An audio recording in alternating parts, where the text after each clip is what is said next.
રક્તદાન, જેને મહાદાન કહેવાય છે. કોઈ અજાણ્યા વ્યક્તિનો જીવ બચાવવાની આશાએ હજારો લોકો સ્વેચ્છાએ પોતાનું લોહી દાન કરે છે. પરંતુ ગુજરાતમાંથી સામે આવેલા આંકડા આ વિશ્વાસને ઝંઝોડી નાખે એવા છે. કેન્દ્રીય આરોગ્ય મંત્રાલયના રિપોર્ટ મુજબ વર્ષ 2025માં ગુજરાતમાં એકત્ર થયેલા 11.86 લાખથી વધુ યુનિટ રક્તમાંથી 85,000થી વધુ યુનિટનો નિકાલ કરવો પડ્યો. આમાંનો એક હિસ્સો તબીબી સુરક્ષા માટે સંક્રમિત અથવા તો ઉપયોગ યોગ્ય ન રહેલા રક્તનો હતો, જ્યારે એક હિસ્સો સમય મર્યાદા પૂરી થવી, સંગ્રહ અને સંકલનની ખામીઓ જેવા વ્યવસ્થાપિક કારણો સાથે પણ જોડાયેલા હતા. અહીં સવાલ માત્ર આંકડાનો નથી, પરંતુ આયોજન અને વ્યવસ્થાપનનો છે. એક તરફ દર્દીઓ માટે લોહીના એક યુનિટની જરૂરિયાત રહેતી હોય છે, તો બીજી તરફ હજારો યુનિટ ઉપયોગમાં આવ્યા વગર જ નિકાલ પામી રહ્યા છે. દરેક નિકાલ થયેલો યુનિટ કોઈ રક્તદાતાની નિસ્વાર્થ લાગણીનું પ્રતીક છે. તેથી જરૂરી છે કે પ્રી સ્ક્રીનિંગ વધુ અસરકારક બને, બ્લડ બેંકો વચ્ચે સંકલન મજબૂત થાય અને ઉપલબ્ધ રક્તનો સમયસર તથા સુરક્ષિત ઉપયોગ થાય. કારણ કે રક્તનો બગાડ માત્ર એક આંકડો નથી, તે જીવન બચાવવાની ચૂકાયેલી તક પણ બની શકે છે. અને આંકડો ખૂબ ગંભીર છે, કારણ કે જે આંકડા સામે આવ્યા 80,000 યુનિટ રક્તનું આ યુનિટ ક્યાંક ને ક્યાંક વેડફાઈ રહ્યું છે, આડે ગયું હોય તેવા પ્રકારનું સ્પષ્ટપણે લાગી રહ્યું છે. આપણી સાથે ચર્ચા કરવા માટે ફેડરેશન ઓફ બ્લડ બેંકના પ્રેસિડેન્ટ ડોક્ટર મનીષ વિદજા જોડાઈ ગયા છે. મનીષભાઈ, 85,000થી વધુ લોહીના જે યુનિટ છે તે ક્યાંક ને ક્યાંક વેડફાઈ ગયા છે. આપનું શું કહેવું છે આના પર? 85,000 યુનિટ વેડફાઈ ગયા છે એ આંકડો સાચો છે, પરંતુ આજે યુનિટ કેલ્ક્યુલેશન જે થયું છે ને એની અંદર ક્યાંક ગેરસમજણ થયેલી છે.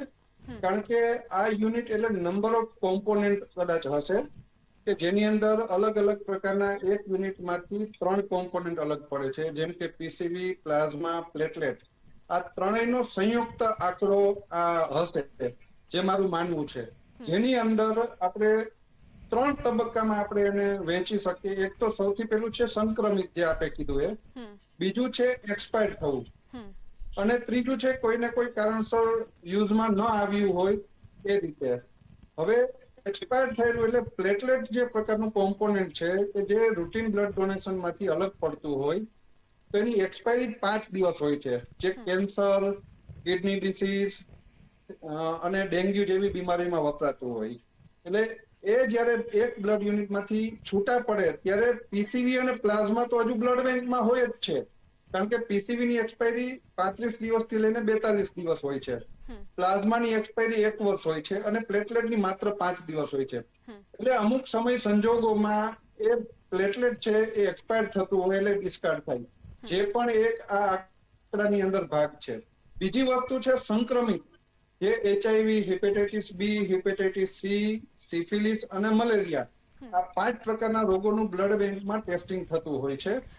અને એની અંદર કોઈ જો મનીષભાઈ, એક સવાલ થાય કે આપણે જ્યારે બ્લડ લઈ રહ્યા છો, કોઈ વ્યક્તિ બ્લડ ડોનેટ કરી રહ્યું છે, તો ત્યારે તે દરમિયાન આપણે કોઈ ચેકિંગ ન કરી શકીએ કે આ વ્યક્તિને, પર્ટિક્યુલર એક વ્યક્તિને કોઈ કઈ ડિઝીઝ છે, કયો રોગ છે, તે પહેલેથી ન થઈ શકે, બ્લડ લીધા બાદ જ થઈ શકે? જ્યારે રક્તદાન થતું હોય ને ત્યારે એના અમુક ક્વેશ્ચનો હોય છે. એ 103 પ્રકારના ક્વેશ્ચન છે, જે આપણે ભારતીય આરોગ્ય તંત્રએ નક્કી કરેલા છે. ક્વેશ્ચન આન્સર થતો હોય છે, અને જેની અંદર તમામ પ્રકારના ક્વેશ્ચન હોય છે, જેની અંદર આ રોગો થવાની શક્યતાઓ આપણને શંકાસ્પદ લાગે. જો એ સ્વૈચ્છિક રક્તદાતા હોય અથવા તો કોઈ પણ રક્તદાતા છે એ પોતાને એ પ્રકારના લક્ષણો છે કે નહીં એની માહિતી સચોટ આપે તો ત્યાં આપણે એનું રક્તદાન ન લઈએ. પણ જો એની માહિતી ન આપે તો એનું રક્તદાન લેવામાં આવતું હોય છે, અને એ બ્લડ ડોનેશન થયા પછી એમનું બ્લડ બેંક પર આ બધું ટેસ્ટિંગ થાય ત્યારબાદ પેશન્ટને જતું હોય. એટલે સંક્રમિત આંકડાઓ જે આવ્યા છે એ ખરેખર આમ તો સારી નિશાની છે કે એટલું ટેસ્ટેડ બ્લડ જો પેશન્ટને જતું રહ્યું હોય તો એ પેશન્ટને વધારે ગંભીર બીમારી થાય. એટલે ટેસ્ટેડ થયેલા જે કંઈ છે એમાંથી હોલ બ્લડમાંથી એ સેપરેટ થયેલા હોય, પીસીવી અને પ્લાઝમા, પ્લેટલેટ, એ ત્રણે આની આંકડો સંમિલિત છે. એટલે જેથી કરીને ખરેખર તો એક જ ડોનરનું સંક્રમિત આવેલું છે, પણ એના 3 યુનિટ ડિસ્કાર્ડ થયો એવું આંકડાની અંદર હોય છે, પણ ખરેખર એવું હોતું નથી. એ એક જ વ્યક્તિએ આપેલું બ્લડ ડોનેશન જે ડિસ્કાર્ડ થાય છે. મનીષભાઈ, આપણે કોઈ ટેકનોલોજીના મદદથી આપણે બ્લડ જે વેડફાઈ રહ્યું છે તો તે બ્લડના બગાડને ઘટાડી શકાય ખરા? કોઈ એવી ટેકનોલોજી છે આપણી પાસે? જુઓ, આ બધી ટેસ્ટિંગ ટેકનોલોજી એવી છે કે જે ટાઈમ કન્ઝ્યુમિંગ છે, અને એનાથી અર્લીએસ્ટ હજુ સુધી વિશ્વની અંદર ક્યાંય ટેકનોલોજી છે નહીં કે 1 મિનિટની અંદર આપણને રિઝલ્ટ આપે. નંબર 1. અત્યારે ગુજરાતની અંદર સુરત રક્તદાન કેન્દ્ર છે, ત્યાં એક કીટ છે, એનું રિસર્ચ ચાલી રહ્યું છે કે જે બ્લડ ડોનેશન સમયે ઓન ધ સ્પોટ એનું ટેસ્ટિંગ કરવામાં આવે અને એના રિપોર્ટ આપણને ખ્યાલ આવે, પણ એ અંડર રિસર્ચ છે અને ICMR આપણી જે ભારત સરકારની રિસર્ચ સંસ્થા છે એના સહયોગથી એ ચાલી રહ્યું છે. અને બ્લડ ડોનેશન પહેલા જો આપણે ટેસ્ટિંગમાં ટાઈમ કન્ઝ્યુમ કરીએ, જે ટાઈમ 1 કલાકથી લઈને 4-5 કલાકે એનું રિપોર્ટ આવે, હવે જો એ 5 કલાકે રિપોર્ટ આવ્યા પછી આપણે બ્લડ ડોનેશન લેવાનું રાખીએ તો ક્યાંક ને ક્યાંક એ સ્વૈચ્છિક રક્તદાનની અંદર મહદ અંશે ઘટાડો નોંધાય. કારણ કે આજે 12 લાખ યુનિટ જે રક્તદાન થયું છે એ કદાચ 1 લાખે આવી જાય. અને ફરીથી આજે જે મીડિયામાં કાગળોળ થાય, અગાઉ પણ થાય કે રક્તદાનની અછત છે, રક્તની અછત છે, દર્દીઓ તડપે છે, એટલે એ ટાઈમ કન્ઝ્યુમિંગ વધારે થાય અને સ્વૈચ્છિક રક્તદાનમાં ઘટાડો થાય. નંબર 1. પછી બીજું, આવા જે રોગો છે જેમ કે HIV છે, એની અંદર આપણે સસ્પિશિયસ એક્ટિવિટીના ક્વેશ્ચન, હાઈ રિસ્ક ક્વેશ્ચન પૂછવા પડે કે જેમ કે મલ્ટિપલ સેક્સ્યુઅલ પાર્ટનર છે, ડ્રગ એડિક્શન છે, આ બધા આપણે પ્રશ્ન પૂછતા હોય. જે આપણા ભારતની અત્યારની જે પરિસ્થિતિ છે રક્તદાનની અંદર, કે લોકો રક્તદાન કરવા માટે ક્યારેય બ્લડ બેંક ઉપર બહુ ઓછા આવે છે. તમે આંકડા જોશો તો કેમ્પની અંદર વધારે બ્લડ ડોનેશન થાય છે, જ્યારે બ્લડ બેંકની અંદર બ્લડ ડોનેશન ઓછું થાય છે. હવે આઉટડોર કેમ્પમાં જ્યારે જઈએ તો મોટા ભાગની જગ્યાએ પ્રાઇવસી કે કાઉન્સેલ કરવા માટે આઇસોલેશન હોતું નથી.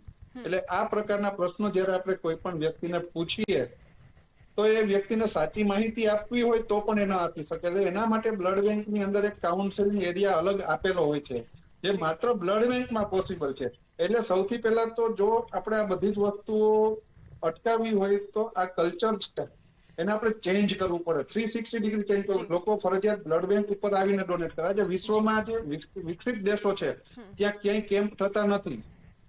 આપણે ભારતની અંદર શા માટે કેમ્પ કરવા પડે છે? કે લોકો બ્લડ બેંક ઉપર આવતા નથી.